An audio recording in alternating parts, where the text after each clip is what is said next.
Здравейте, моторхед!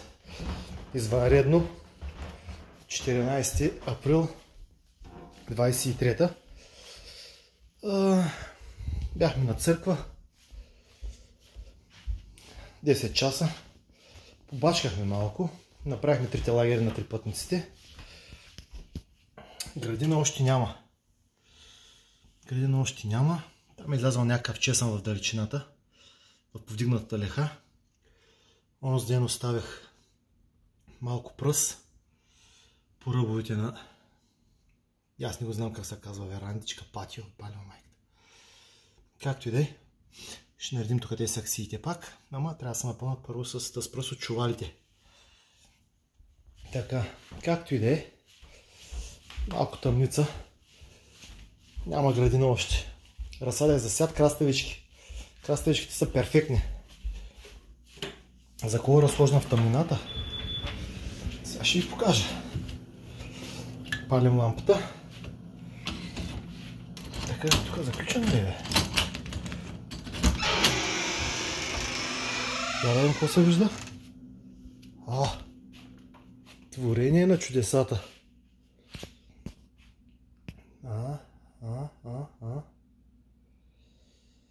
Рядко е.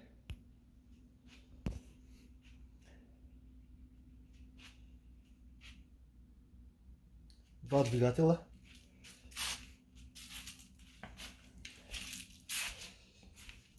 Имаме триколка с ремаркенци. Ретро, хладилник, Кока-кола и киборг.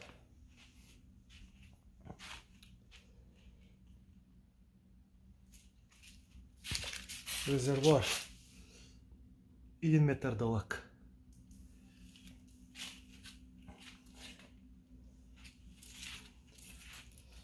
Два СНС-а, един за друг.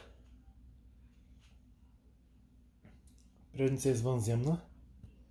Няма управление, разбира се.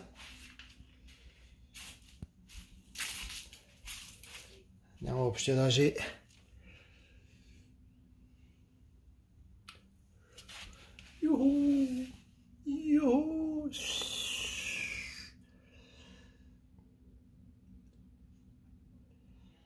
това е положението.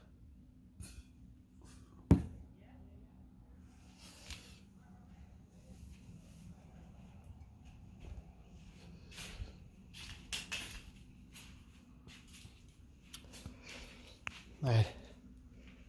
Стига толкова за извънредното включване. Трябваше и той да се види, иначе не става.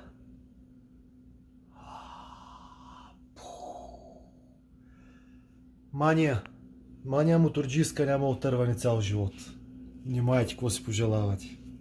Чао ви, до другата неделя, ако има работа.